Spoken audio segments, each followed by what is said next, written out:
high-efficiency automobiles, electrified public transportation, environmentally friendly energy store, solar power, and so much more. So please join me in welcoming Matt to the stage.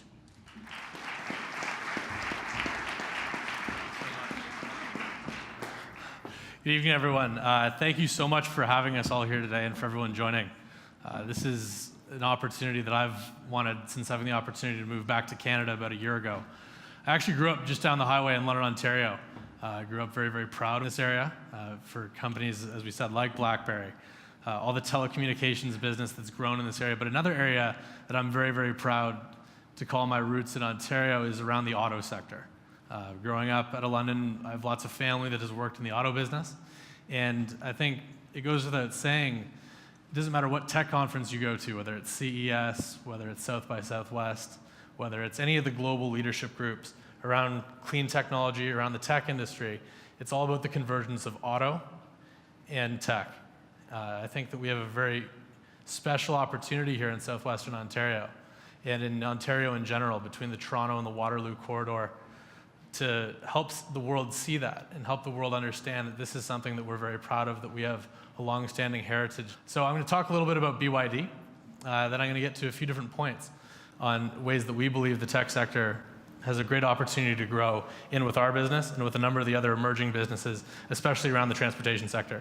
I had the opportunity right out of university to go be a part of the team in California that brought the products, the philosophy, the company's culture from China and develop it in Los Angeles for our headquarters office and for our manufacturing site, which you guys saw there. About a year ago, I got the opportunity to move back to Canada and do it where I grew up. So it's an opportunity that I'm very excited to have. We've had an amazing first year of business, and we look forward to continuing to integrate ourselves into the local community. We know that, especially in this new era of Sino-American and Sino-Canadian business, the only way that we'll all grow together is if we're integrating into the local culture, into the local society, and into the local workforce. And we have plans for multiple manufacturing sites throughout Canada. But the one that I'm personally most excited about is integration into this community right here. The thought leaders of Canada, the innovators, they're spread across our nation, but there's an amazing culture that has developed here. The tour today at Communitech, I was just blown away. I'm sure everyone's first walk through that facility, they were just astonished at some of the stuff that's happening and the culture that we've been able to develop here. So as many nations are working on dividing themselves, I think this is an amazing opportunity for us all to come together and build something. So just a little bit on BYD, and don't feel ashamed if you have not heard of us before. That's partially by design, and it's partially the way that we develop our market strategy. We come into markets. But very quickly, we're about 220,000 employees around the world. We have a rule. First of every 10 employers we hire is an R&D engineer. So that puts us at about 22,000 engineers globally. We hire from all around the world. A number have been actually from the Waterloo area. And we continue to grow that footprint globally as we get into new geographic regions. Last year, we're just about to announce that we did $20 billion in business, up from $12 billion the year before. So that's substantial, and I think a big part of the message that I have today is that green technology does not have to involve big losses or a high burn rate. We've been our most profitable in the last 5 years that we've ever been, and that's been on the back of some of our largest innovation and some of our largest partnerships in acquisitions. Another interesting thing, we are about 60% owned by North Americans. We're a Berkshire Hathaway company. When Mr. Buffett first learned about BYD and invested, typical to when Berkshire Hathaway invests in a company that they've never heard of before, there was what they call a flight to Omaha, and many people cashed in and came into BYD. We haven't looked into the numbers recently, but if you look at what 60% of our share ownership breaks down to, that makes us more American-owned than a majority of the American auto manufacturers. So it kind of changes the dialogue, and it helps you think about what the future of the auto industry is with China, with Japan, and other emerging companies. We are an original design manufacturer. That's where we got our start, and I'll talk about that in a second. But engineering horsepower is what we are most proud of about our company, and we are now in the process where we're looking for ways to integrate that into the communities that we are working in. Our four main business areas, and where we hope that you'll start to see BYD quite a bit. We're in consumer electronics. It's where it was our bread and butter. There isn't a single consumer electronics brand that you're used to seeing in stores in North America that hasn't been either an original design product from BYD or doesn't have one of our batteries or our semiconductors or our screens in it. It's an important part of our business because, as we're talking about today, the intersection between high technology and the automobile and the transit vehicle and energy storage is so important. So we pride ourselves on being the auto industry, the largest auto company in the world with the most experience in consumer electronics and that relationship that they're going to have between data, communication, and the vehicle. Auto is where we've really grown as a company. The auto industry in China exploded. When we were a very large battery business in the late 70s, our chairman had an idea to go start a car company, and everyone said, "You're crazy." But at that time, there were fewer than 2 million licensed drivers on the road in China. So his calculation is if we owned 1% of that growth over the next decade, we would create an extra $1 billion. Well, the market grew by about 3,000%, and we owned 23% of that growth.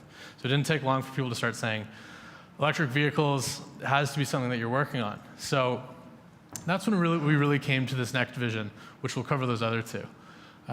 Which, to summarize on what BYD does, we have something called our 3 green dreams.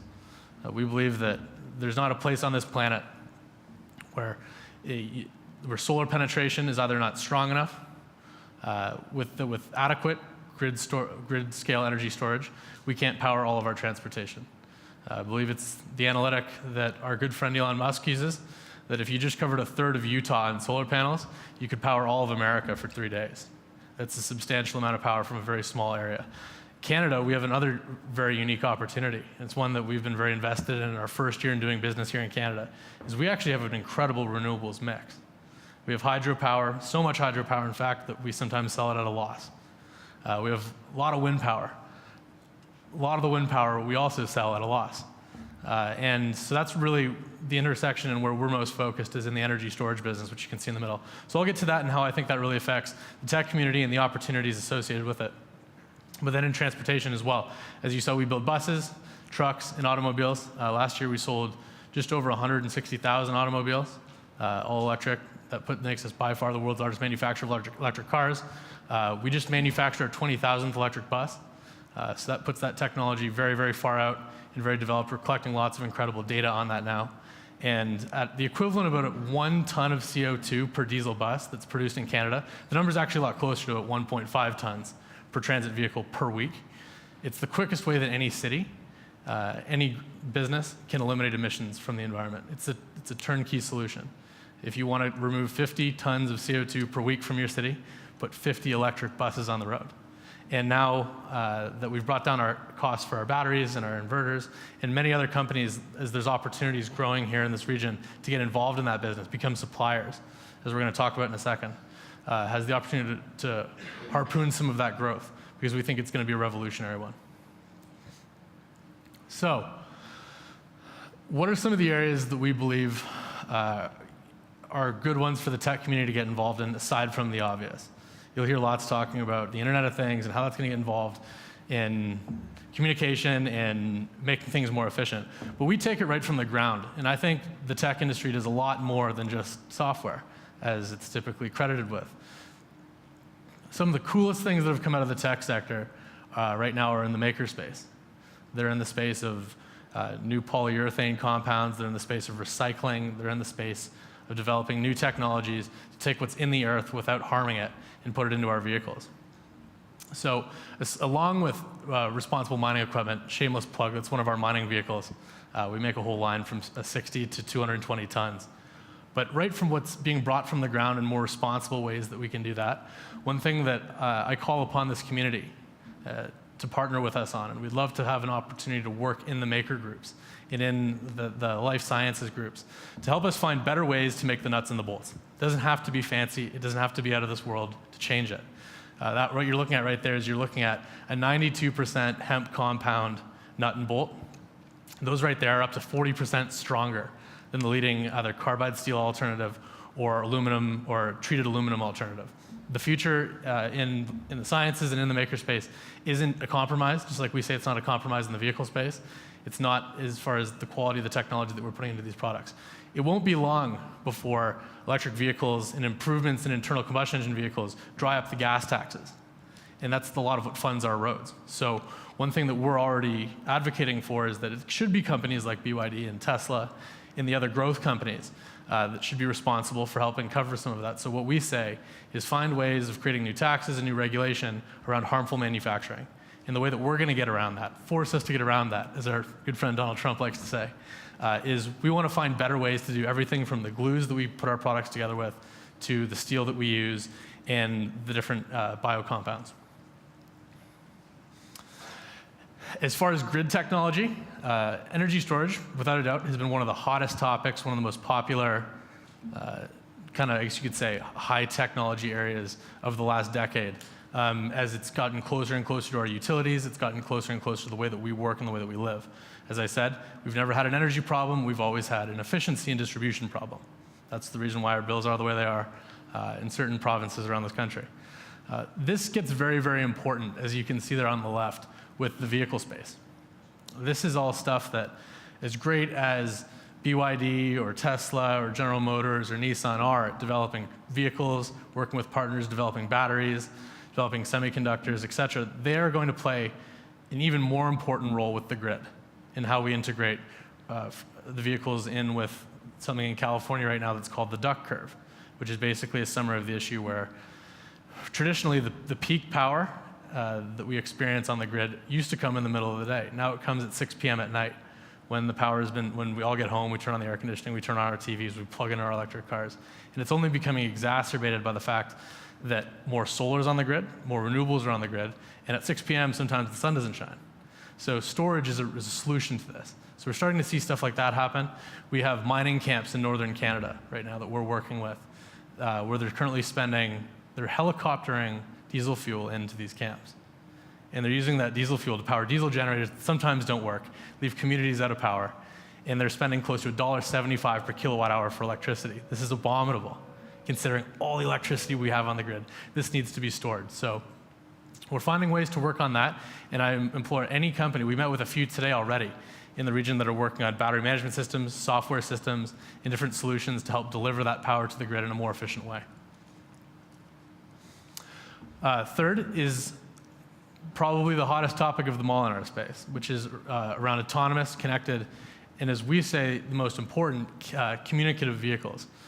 We've built lots of autonomous vehicles. They're on the roads around the world. We have fleets of buses that drive themselves. We have fleets of trucks that drive themselves. We have pit mining trucks that don't have a human being in them whatsoever. Lots of autonomous cars on the road. We're very familiar with it now. But the reason why BYD in our strategy, we haven't made it one of the focal points around what we do is that we believe that autonomous vehicles are still as limited as humans in their ability to drive safely. The thing that's going to take it to the next level is communication. Being able to say to the car, 4 cars behind you, I'm slamming on my brakes, please don't rear end me. The person who's falling asleep in the lane, in the other lane, saying, hey, stay out of my lane, wake up. That kind of stuff. And that completely relies upon this community that we have here in the Kitchener-Waterloo area, in the Toronto-Waterloo Tech Corridor. So we encourage everybody in this room who is interested in getting involved in these areas. We would like to get involved with you. We have had meetings all throughout levels of the federal and the provincial governments across Canada about how we can become involved in this space. We know that it's one of the future. We want to make sure that it's done in the right way. We want to make sure it's done responsibly and, most importantly, responsible with taxpayer dollars. So again, it's a great opportunity. We really look forward to working with each and every one of you, should we be lucky enough to have the opportunity. And thank you for coming here today and everything that you are doing. Really appreciate it. Enjoy the event. Thank you.